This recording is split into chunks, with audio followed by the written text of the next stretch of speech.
Hi, and welcome to Structuring Your Book to Sell and Build Your Fan Base. I'm Cara Stein, and I'm so honored to be here as part of the Self-Publishing Advice Conference.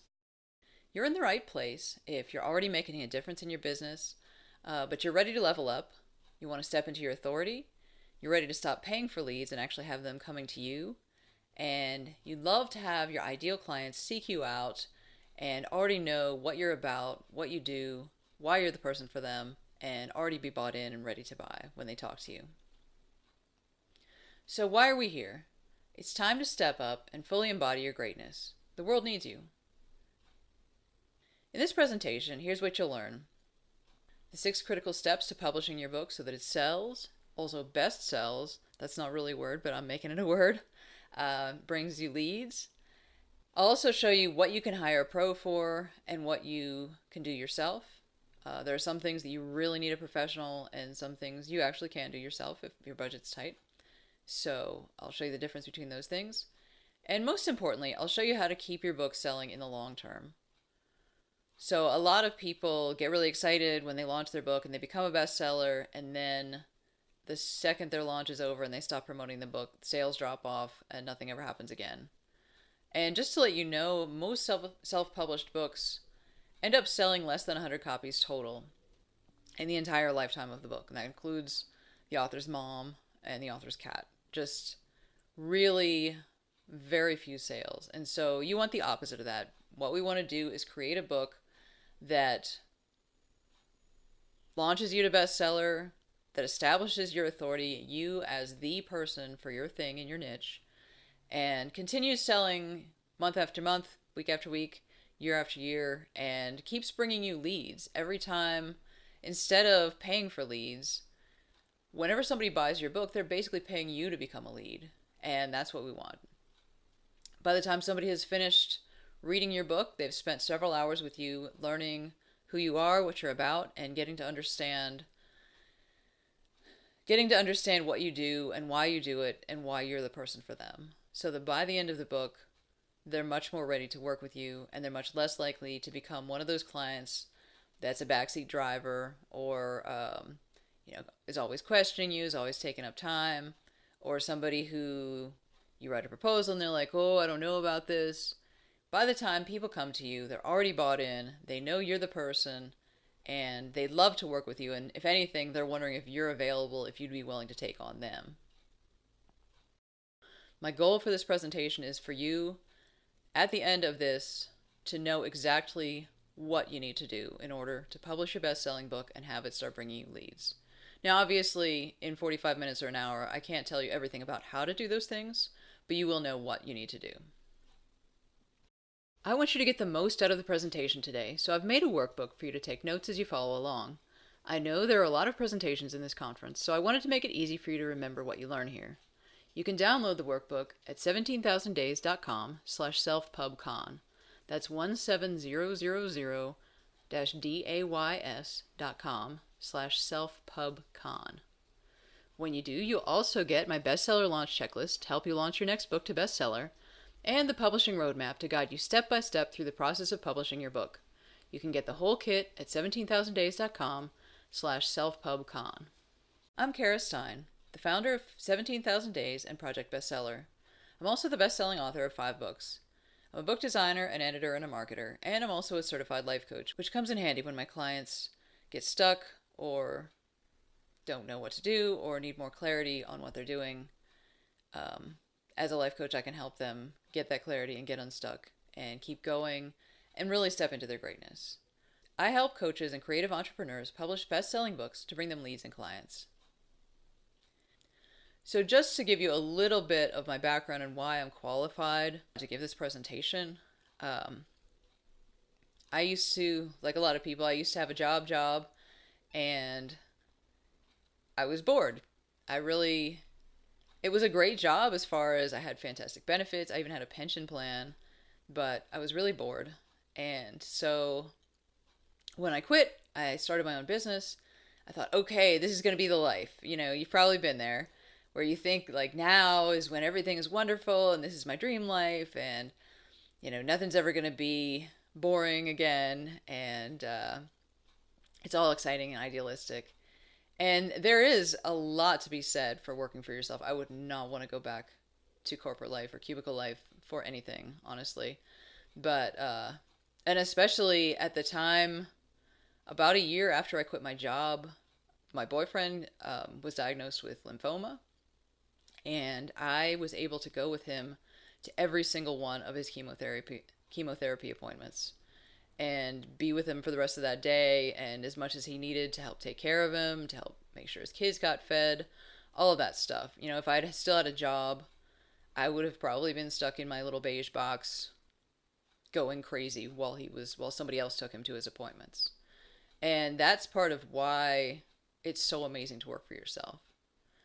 But it's also not so amazing sometimes. You know, I've also been there to the part where you're just starting out and you don't know how to charge what you're worth yet, and you put yourself on Elance, it was at the time, for $15 an hour is what I was doing. And so I started winning a lot of clients, and it quickly became way more work than I could handle. And I ended up having this insane nervous breakdown and everything, and had to pretty much reboot the business from scratch once I recovered from an immense burnout and depression. And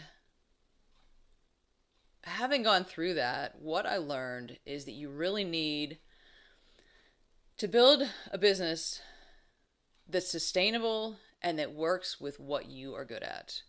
So I had a lot going right with that freelancing, but I was just missing a few things, and one of them was charging enough to make a living wage. And I did keep raising my rates over the course of the time that I did it, but it was still, I never quite got to the point where it was actually a sustainable business. I was just working all the time, just frantically trying to get everything done. And so after my breakdown, when I got back into it, I was like, I cannot have that happen again. And so I started studying the people who had successful businesses and were actually happy. You know, the people who seemed to really enjoy what they were doing. I was like, okay, what are they doing that I'm not doing, and what's different? And so I actually went through a phase where I had some coaches and I was copying them and I was doing exactly everything their way. And that was a huge improvement. I started winning clients for, 5-figure packages instead of 3-figure packages. That makes everything a lot easier. Not having to juggle 7 or 8 clients at a time, also definitely an improvement. But what I was doing is doing everything their way. And so they really wanted me to be doing all the networking events and having a big Facebook group and spending a lot of time trying to get people engaged and being visible, all of that stuff that you're supposed to do to attract clients gently, basically. And there's sort of a pressure as we become successful business people. I feel like there's a lot of pressure that we're supposed to be really visible, and we're supposed to be speaking, and we're supposed to be doing all this stuff. And in some of the personal development parts of the community, there's actually kind of a mockery of people who just like to stay home, stay in their office, and do work. And, oh, you're hiding behind your laptop, that's terrible, or whatever. And I mean, if you're somebody who loves speaking and loves being out with people and loves doing networking events and all of that stuff, that's fantastic. I want you to do exactly what works for you. And for me, that stuff was torture. And trying to make myself a person who liked that just didn't work. I could make myself do it, but I couldn't really make myself like it. And so it's taken me some time on my own since I had, I went through several different programs, and I've, done tons of e-courses, and it's taken me some time to learn what my way is. If you are a fan of The Princess Bride, you may remember Fezzik the Giant when, what's the name of the little guy from Sicily? Whatever his name is. He's like, well, go fight the masked man and do it your way. And the guy's like, what's my way? And he's like, hit him over the head with a rock. He's like, my way's not very sportsmanlike. Like, that was not his way. And similarly, trying to be a big deal speaker and what have you is not my way. So for me, what I've found is that I really like, I don't call it hiding behind my computer, but I guess you could call it that. I like staying in my cave and working on stuff. I love making stuff. And I love just having a very few clients, just a select few that I get really close to and I help them build their empires. And so I decided to launch this e-course because not everyone can afford to hire me on a private basis, one-on-one. That's like $15,000 and up. And I would love to see more people actually do their thing their way. So whether you're somebody who loves getting out there and being seen and being an influencer and building community and all of that stuff, or whether you're like me and you just like to make stuff and you really wish you could just make stuff for your clients and not have to be rushing around trying to win new clients all the time. Either way, this program is for you. I really want you to be able to just do what you like and know that plenty of leads are coming in who are already bought into your system, who already know why they want to work with you. And all you have to do by the time you get on the phone with them is pretty much decide if you want to work with them or not. That is the goal of this program. So just think about what that would be like for you for a minute. Imagine what it would be like to be the authority on your thing, whatever your thing is. What would it be like for you, for everybody to just be like, oh, okay, anytime your thing comes up in conversation, they'd be like, oh, of course, you need to talk to you. What would it be like for you to have a steady stream of dream clients joining your mailing list automatically with no further effort on your part, getting nurtured by the automated systems, and then applying for calls with you, and then by the time they get on a call with you, it's you deciding whether you will accept them, not them deciding whether they will hire you. How would your life be different if that was the situation you had? Just think about it for a minute. Maybe even jot a few notes if you want to.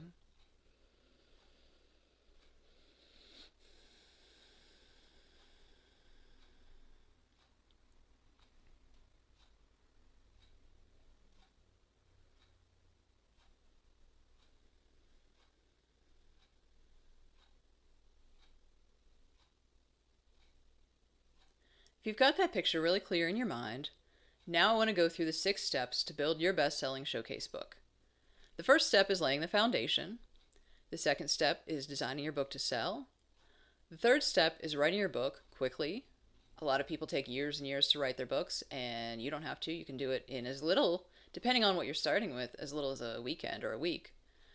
Step 4 is setting up the systems to make it automatic. Step 5 is launching to Bestseller. And step 6 is selling in the long term. So that's just an overview of where we're going today. We're going to cover each of these steps just as much as we can in the time we have here. So step 1, laying the foundation. This part, just like the step name says, lays the foundation for all of the rest. The mistake a lot of people make when they go to write a book is that they think about what they want to say, but they don't really think about why or who needs to know that stuff. So in this step, you'll get very clear on who you're talking to, which would be your ideal client, what problem you're solving for them, and that needs to be an acute problem, not just a chronic problem that they're used to living with forever. The outcome that you offer, and that is kind of the crux of everything, because that's what's going to make people desire your book and desire to work with you further. And the proprietary process you use to deliver the outcome. So if you've been working with clients for a while, you probably have a pretty clear picture of your proprietary process. But if not, that's okay too. It's worth thinking through what's in there and what steps you always take. And that way, even if you never write a book, it's still valuable because it'll help you with all of your future clients. Instead of having to think through every time you have a new client, like, okay, well, what would I do for this person? What do we need to do? And what are the steps? If you know your proprietary process, you can maybe you need to tweak it a little bit for different clients and maybe not. Just like, okay, this is what I do. Here are the steps. And that also helps new clients realize that you are the one to talk to for this. It shows that you're an expert because you've done this enough times that you have a proprietary process. So for each step in your process, especially for the purposes of the book, but really in general for the rest of your business as well, you want to name the step. And again, think outcome based. People want what they will have when you have solved this problem. For each step, you also want to identify the reward of completing it, list some case studies and success stories, list possible freebies, and for the purposes of the book, you'll also want to outline what you want to say about it. So that is step one. And what a lot of people get concerned about at this point is, what if I say everything in my process here in my book? Like, why would somebody hire me? You don't need to worry about that. Don't be afraid of giving too much away, because the more information you give at this point, the more you show that you're trustworthy and that you know what you're talking about. And basically, there are a few different types of people. There are some people who just seek freebies and they're never going to do anything. And so you don't have to worry about those people. There are some people who like to read books and like to do stuff themselves and would never hire somebody. And again, for those people, as much as you tell them or as little as you tell them, they're never going to hire anybody anyway. There are some people who always want support, and for them, like, those are the people you really want to talk to. The people who sometimes want support and the people who always want support. Because those are the people who are going to actually go on to become clients. And for those people, what you want to do here is establish trust and establish your expertise and build a rapport with them and build connection with them. So that's why you really can't give too much away. For example, one of my past coaches, Darla Ledoux, has a book. She wrote a book on her signature system, and it is called Retreat and Grow Rich. Retreat and Grow Rich. And her book, she really does tell the whole thing, everything she has her clients do to establish their retreats. And it's an incredible book. It's just chock full of value. It's like the next best thing to having a coach in your pocket, really. There's no coaching, of course, but all that information. And so you might think, oh, why would anybody ever hire her? But every several times a year, she runs a promotion where she gets a whole lot of people to promote the book for her, and she'll have some small offer that if people get the book for free, they'll be given this small offer.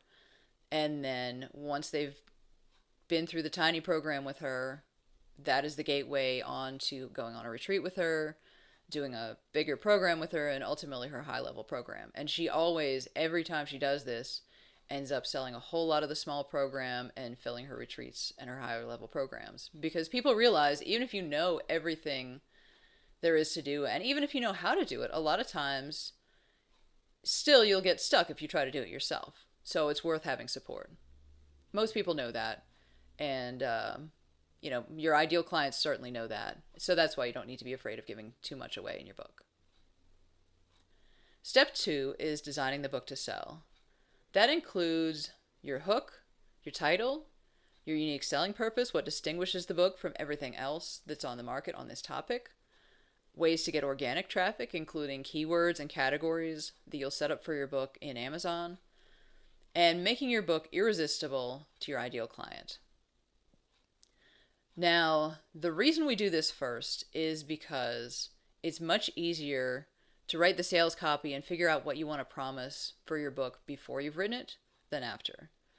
One of the second book that I wrote, I did this the other way around. I wrote the book, I figured out what all stuff I wanted to say, and I was really excited about it. And I wrote the book, and then I got to the end and I was like, okay, it's time to write the sales copy. And there were so many things that I would have loved to promise in the sales copy, but I knew I hadn't written them in the book. And so I couldn't promise those things because I knew I couldn't deliver them. So it's much better to start at the beginning, thinking about what it is that you want to promise, what would your ideal client find irresistible, what would be super valuable, and you nail all that down, you come up with the hook and make it something that when you say it, people go, ooh. And when you have all that stuff, then when you go to write the book, for one thing, you'll know exactly what you need to say in it. For another thing, as you talk about it, you get people interested before it even comes out. But thirdly, and most importantly, you know what you've promised. And so then you can make the best promises, all the ideal promises you want to make, and go ahead and write the book to deliver them then. So that is the way I recommend. It's way better than the other way around. Because by the time you've written your book, once it's time to write the sales copy, if you're writing the sales copy after, you do not want to go back and try to add things to make sure you fulfill the promises that you wish you could make. Like by that time you want to be done. So if you write the sales copy first, then write the book, you can just write the book to deliver those promises, and it's much better that way. So step 3 is writing your book and getting it done quickly. So in this part, this is where you'll actually construct your manuscript. And the great thing is that all of the structure and all the foundation you laid in steps 1 and 2 will become the table of contents and the outline for your book. So it becomes very easy this way. You don't ever have to sit there and stare at a blank page and try to figure out what to say. All the things about writer's block, not an issue, because all you have to do is see what the next section is on your outline, go, oh, okay, and write that section or record it or wherever it's coming from, and then just keep doing that until you've finished all the sections. So there's no overwhelm either, because the source of overwhelm is not having too many ideas and not really knowing what to do first, not really knowing what to do, not having a structure. So once you've already got your structure, basically you just do the steps by step. So there's no overwhelm, there's no writer's block. You can finish your book very quickly. Now, I recommend a few different methods, depending on what you already have, to get your manuscript finished. So if you already have a workshop, for instance, or an e-course, I definitely recommend using that material to create the foundation of your book. So if you have, for instance, an e-course, let's say, you can get all of the videos transcribed and put them together, and basically there you go. You have a manuscript. What I recommend is thinking about the promises you want to make and thinking about your ideal client and the pain you solve and the steps of your proprietary process, and making sure that matches up really well with what's already in the workshop. So if if what you do has evolved a little bit since you created this workshop, you will want to add stuff or maybe take stuff away and modify it a little bit. But for the most part, you can really send your videos to a transcription service and get it transcribed. And then you need a really good editor, though, to turn that bunch of transcripts into a manuscript.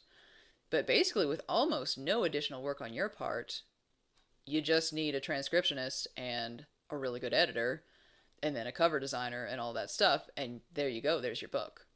So if you have an e-course that's representative of your proprietary process, that would be the way I recommend. It's almost no extra work. Can be very quick and very awesome. And you've probably already thought through, what are the important things to say about my stuff, and what are the stories, what are the success stories I want to include. So, why not reuse that? That's awesome. For example, I had a client who came to me wanting to do that exact thing, and his was originally a live workshop, and then he made it into a Udemy course. And so he gave me access to his Udemy course. I got all of the videos transcribed, and I edited it, and made it into a manuscript. And he actually wanted to sell it as a PDF ebook on his website, and so that's what we made it into. But later he went on to get a publishing deal with Tarcher Perigee, which is an imprint of Penguin. And I looked at it, and it was almost exactly word for word the manuscript that I had made for him. So, it's not a cheesy way to do it. You can get a real book out of it that's good enough to be published by Penguin. If you don't have an e-course, another great way to start is your signature speech. Again, if you have a signature speech, you've probably put a lot of thought into what's important, what you want to say, who your audience is, and all of that stuff. And so that can be the seed for your book. You've probably seen a lot of people like Brene Brown, Simon Sinek, some of the really popular TED Talks. You may notice that is the 20-minute version of their book. And so that's a really great model, because if you're already known for that, or you're becoming known for it, let's add some fuel to the fire, become known for it through your book as well, and then those two things can feed each other. So that would be my second recommendation. And then if you don't have either of those, you can actually you can either write the manuscript yourself, Or if you don't like writing, you can record it as audio. And what I recommend for this is that you sit down, with the outline that you've made from steps 1 and 2. Excuse me. And then you sit down and just take a piece, whatever the next topic is that you want to cover in your book, and pretend you're talking across the table to one of your ideal clients and just explain it to them. So that way it'll come across as very friendly and personable. It'll connect with the reader and you'll get your tone correct. A lot of people, when they write their books, they come across as like really patronizing, or just like they try to make themselves sound smart and important. And that really doesn't come across well. If you just talk to the person like they're a person, that's much better. And so as you're recording the audio, if you imagine your ideal client, either, past, present, or future, sitting across the table from you, and imagine yourself just explaining this to them, that will give you a perfect tone. So to give you an idea of how much material you're going to need to write a book, if you want, basically in the publishing industry, 250 words is considered a page. And of course, a bigger page has more words and what have you. But for calculation purposes in the publishing industry, 250 words is a page. And so to write a 125-page book, you're going to need 31,250 words. So what is that? You want to know how much you need, right? That is basically a 60-page Word document, or if you're doing audio, it's 5 to 7 hours of raw audio. So that gives you an idea of the scope. Depending on how fast you work, some people take years to write their book, of course, but most of that time, in a lot of cases, is mostly procrastinating. It's not so much writing. For a normal person, if you're doing, let's say you're doing 500 words a day and you're only doing it on weekdays, that'll give you 2,500 words a week. And so at that rate, you could finish your manuscript in 2 to 3 months. And that's a reasonable pace. Other people like to do just like crazy binges. Like that's how I prefer to do my books, honestly. I had this one year, there was a literary festival here in town, and I really wanted to have a book for it, but like some of my clients were here in town and they really wanted to have books for it too. And so by the time I finished their stuff, there was only a week and a half left. And so I thought that there would be a lot of writers who would want to know how to get published at this thing. And so I really wanted to have a book for it. So I was like, all right, I don't care. I'm going to try to do this. And so I sat down. I already had the outline because I had given this same information as a very, very bad speech. It was way too much information for a speech, and I ran out of time. It was terrible, but it made a great book.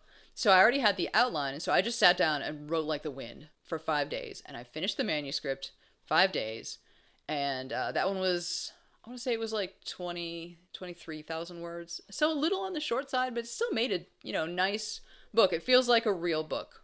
And so I work with, there's an editor that I work with a fair amount, and I had told her, a couple weeks before, like, hey, I'm going to try to do this. Could you make space in your schedule for me? She was like, yeah, sure. So when I finished it, I sent it to her. She turned it around in 2 days, which is a miracle. And meanwhile, during those 2 days, I was designing the book cover. And so then as soon as I got it back from her, I did the formatting for paperback and shipped it off to what was then CreateSpace. Now, if you wanted to do that, you would use Amazon's KDP. It's combined so that all of the Kindle publishing and all the print-on-demand paperback are all together under KDP.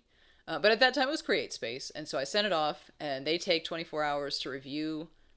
A human looks at all of the stuff and makes sure that the files are, the right format and nothing's going to be printing upside down or off the edge of the page or whatever. And so it went through human review, and as soon as it cleared human review, I immediately ordered a box of books at the fastest shipping possible. And then as soon as it appeared on Amazon, I ordered another box of books using Amazon Prime. And again, like, let's get these books here. And so in a total of 12 days, I wrote the book, had it edited, designed the cover, formatted it, uploaded it, and got the print copies back and had paperbacks in my hand ready to go for the literary festival the next day. So that's what's possible. That's crazy. Like, I don't recommend that for normal people. But just to give you an idea, that's what's possible. So, and as you're deciding which way to come up with your manuscript, I definitely recommend using what you have and playing to your greatest skills. You know, if you love writing, then write. If you hate writing, then record audio. Just the more you enjoy what you're doing, the more that's going to come through in the book, and the more people are going to enjoy reading it. So one question a lot of people ask me is when to hire a professional and what stuff they can do for themselves. Or some people actually don't think to ask me, but I definitely have some advice on that. So this basically breaks down into 3 categories. The things you absolutely need to hire a professional for are editing and book cover design. And the reason for that is that even if you're a great writer, you need an editor.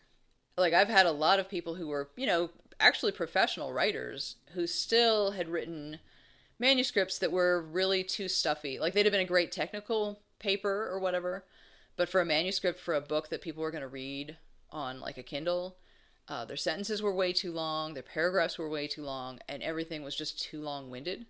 And so I did a lot of heavy editing, even on, for really good writers. And for bad writers, of course, a good editor can make your book good, even if your writing is terrible. So either way, no matter who you are, you need a good editor. And also, especially if you're doing any audio, because the way people speak is really not the same at all as the way people write, or at least not good writing. And I mean, good writing is conversational, but it's a different cadence, it's a different feel, and you need a good editor to make it actually into a good manuscript. And even more importantly, you definitely need a professional cover designer. I've had more clients than I can tell you decide, pay me several $1,000s to do editing and all of the other things, but decide they just don't want to pay the last like $300 to $500 to get a professional cover design. And so they try to get their cousin down the street to do it, or their kid who's 12 or whatever. And it always ends up looking terrible. And they never can really tell that it looks terrible. And then nobody buys the book. Like, the thing is, the first thing that will determine whether anybody buys your book or not is the cover. Like, that's why there's a saying, don't judge books by their covers. It's not about books. Like, it's a metaphor. But for books, the reason that's a saying is that we do judge books by their covers. That's what book covers are for, other than keeping the rain off a book. So you need a professional cover designer.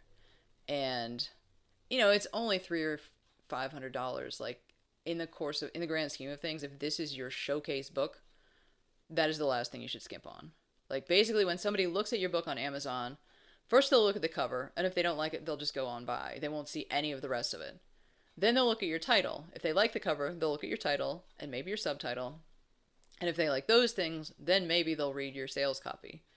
And if that's persuasive, then maybe they'll buy your book. And then maybe they'll read it, and then maybe they'll know whether it's any good or not. But really, none of that is going to happen if you don't have an excellent cover design. So that is one thing that you can't, if you want anybody to buy your book, you can't skimp on that.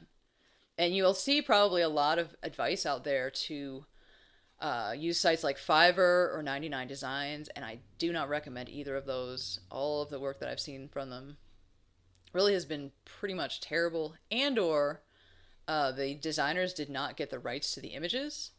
And so when people have gone to publish their books, they've discovered that they couldn't use those images. They couldn't use the cover design that they paid for because they didn't have the license to use the images that were in it. So that's a big problem. You don't want to go through that. So absolutely, you need to hire pros for editing and book cover design. Also, transcription and formatting. Like, you could do those things yourself, but they're really tedious. And the time it takes to do them, like, you'd be insane to do those things yourself. But you could. Like, if you really had a money crunch or something, again, I recommend hiring people for those, but you could do it yourself. Another thing that you could hire people for, you could hire somebody to ghostwrite your book if you wanted to do that. There are a lot of services out there, and I offer that service to a select few clients as well. where it's just basically the way it works is somebody interviews you and finds out what is your thing and gets to know really all the stuff that I would recommend that you say in your book. They interview you and find out that stuff, and then they write the manuscript for you. Um, Also, marketing. If you're an excellent marketer, you could market your book yourself. Or if that's not what you like to do, then you could hire somebody to market as well. Again, those are optional, but the editing and cover design, you absolutely need pros for those things. So now on to step 4, and that is Autopilot Systems. So once we've got the foundation for the book, we've got figured out how we're going to sell it, all of the good stuff for that, and we've got the book written, what we want to do is set up systems that turn our book buyers and readers into leads automatically. And so there are basically 3 pieces to that. The first is freebies, the second is a landing page, and the third is an email sequence. So the reason you need freebies is you want to offer those. Amazon, I don't know if you know this or not, so I'm just going to tell you because that's what this is for. Amazon doesn't tell authors who bought their books. Like, you don't get any information about those people. You just know that like 300 people bought your book, and so they're going to send you a check for however many dollars in 2 months after there's been time for people to return it. You don't know anything about those people. So if you want those people to become leads, what you need to do is offer them a reason to come back and sign up for your mailing list. And so that's what you're going to put together some freebies for. And basically what you want to do with these is in the beginning offer something very, very compelling that, like, basically if they read this book, what is the next thing they would be dying to know? Answer that in a freebie. Offer it in the front of the book and in the back of the book. And then I also recommend doing targeted freebies at the end of each chapter as well. For example, if you're doing a hypnosis book and they just did a chapter with a visualization, you could include at the end of that chapter, like, hey, is it really hard for you to try to visualize while you're reading the things that you're supposed to be visualizing? Yes, probably. You can get the audio just by, going to this page and signing up for my mailing list. And so that is a really great way to get people back onto your mailing list where you can start building a stronger relationship with them. And so the more targeted, having just one freebie at the beginning and the end of the book is great, and then having really specifically targeted ones at the end of each chapter is even better. So that is what I recommend. And so then once you have your freebies, you'll have a link in the book that takes them back to the landing page where they sign up for your email list. And then you want to build a 2-week email sequence that once they've gotten on your mailing list, you want this to automatically deliver the freebie instantly, and then another message the next day, and then another message in 2 days, and so on over the course of 2 weeks, where you keep getting them present to their desire to solve their problem, where you keep building the relationship with you and establishing trust. You keep giving them valuable information so that they know that you are a trustworthy person, and you keep escalating the amount of commitment that you're asking of them. So maybe in the very first one, all you ask them to do is download the freebie. And then maybe you kind of work your way up to like, oh, you want to watch a video? Okay, here's a video you can watch. And then like, oh, well, maybe you can make a comment on this blog post. And so gradually you work them up to getting more and more used to taking action and participating in your community. And then at the end, you may want to do something like a webinar or, a pre-recorded one or even a live one, whatever. And then at the end of that, perhaps you have an offer for a sales call or an offer for one of your programs. And so that's a really great way to get people feeling like they know you, feeling a connection with you, knowing that you're somebody who offers value, trusting you, believing that you know what you're talking about, and as close to being ready to buy as possible before they ever get on the phone and talk to you. So the goal is that if they're on a sales call with you, they're already bought in. You don't have to sell them. You're just screening them basically to see if you want to work with them and to see if it makes sense and is a good fit. So having all these things happen automatically makes that so much easier. Step 5 is launching to bestseller. Now this step has a lot of stuff in it, to be honest. And there you can You can make this as elaborate as you want to, but the three things that are absolutely crucial are your book platform, your author platform, and your launch ads. So your book platform includes the sales copy, your reviews. For a lot of the ads, you're going to need to have 5 or 10 positive reviews before you can actually schedule those ads. And it also includes your keywords and categories. So when you upload your book to Amazon, you'll get to choose 7 keywords and 3 categories, and those will help your book be discovered organically. Now, your author platform, of course, normally that includes your website and all of that good stuff. But specifically for your book, the 2 main things in your author platform are your profile on Amazon Author Central and your profile on BookBub. So once you've clicked publish on your book, you will be able to go and sign up for those accounts, and you want to do that right away. And then basically for the first 2 weeks your book is live, you're going to be going around and setting up ads and doing all that kind of stuff. And then the actual launch, I recommend you do that on a Tuesday, about 2 weeks after your publication date, so that you have time to set everything up, but you don't miss the 30-day window. On Amazon, it's really important to launch within the first 30 days that your book is out there, because the bestseller ranking factors in mainly how many copies of your book you've sold in the last hour and in the last 24 hours, but also how many you've sold on average over the last 30 days. And so one of my clients could not get his reviews together in the first 30 days, and so we didn't end up launching until after that. And we sold a lot of books. We sold more books than the number one in several of his categories on a couple of different days, but we couldn't be number one because we had all of those zeros averaged in. So I don't want you to make that mistake. So your book platform and your author platform, and also your launch ads. There are a few different platforms where I recommend doing launch ads, and those are BookBooks, BookSends, and a Fiverr gig called B Nights. And then you'll also want to run Amazon ads and BookBub ads, and then those 2, Amazon and BookBub, you can continue ongoingly after your launch as well.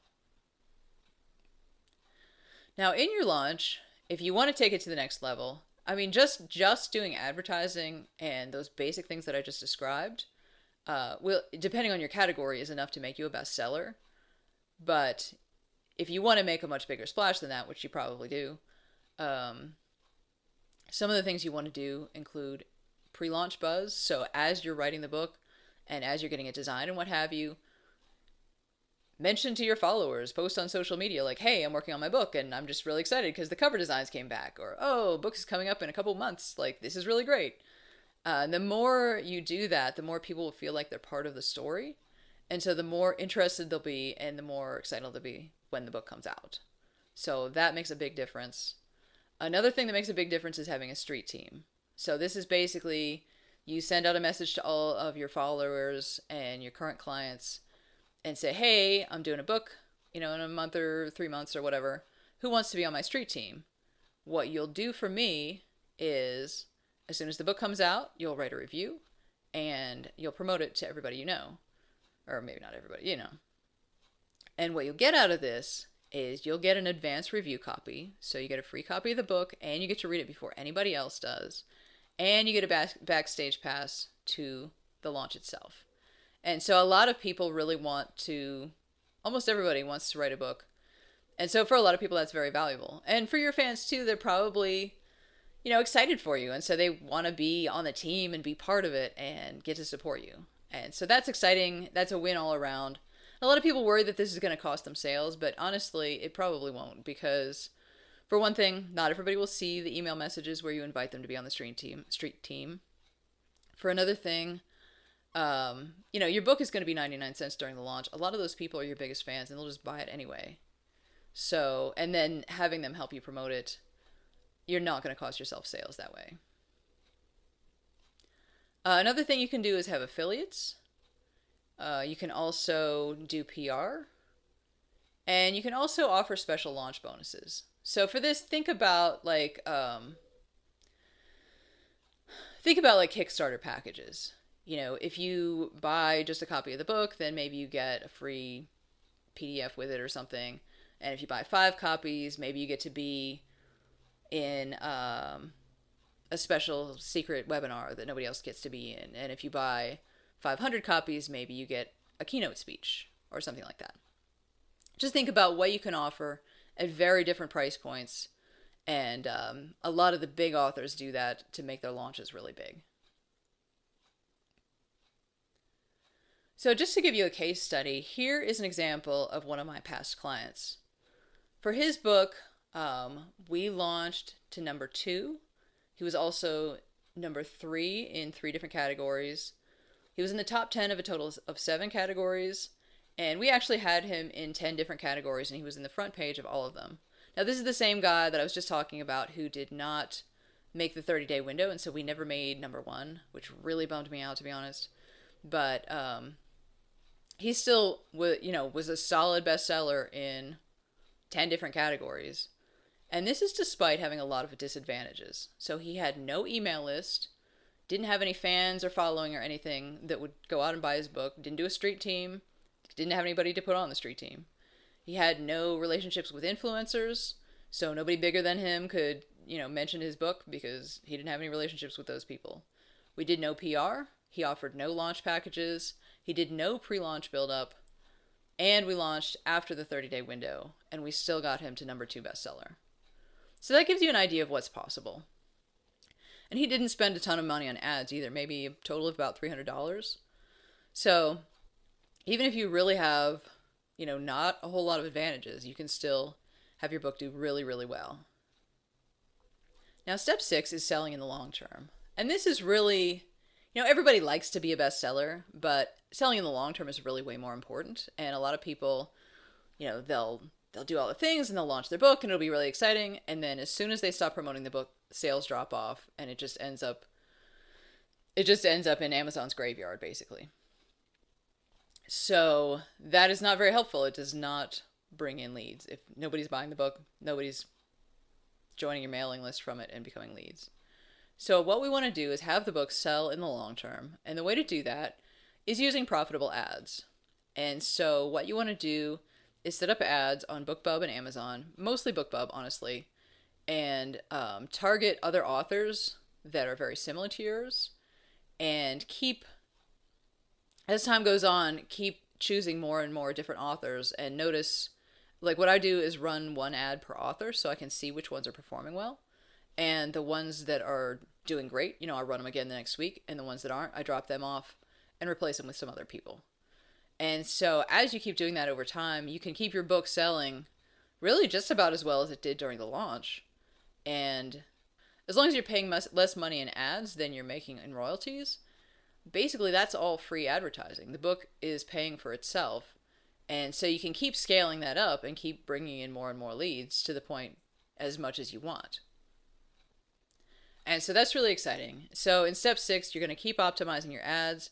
You're also going to keep optimizing your funnel. If you notice perhaps that your webinar isn't performing very well, of course you want to improve that. Or if you notice that, your conversion rate is low on your landing page from your book, that's what you want to improve.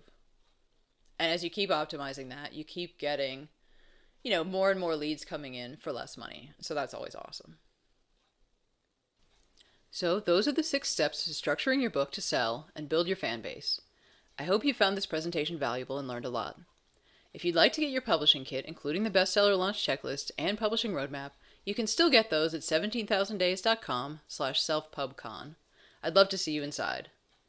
Thank you for listening and enjoy the rest of the conference. I wish you the best of success with your book. Keep changing the world.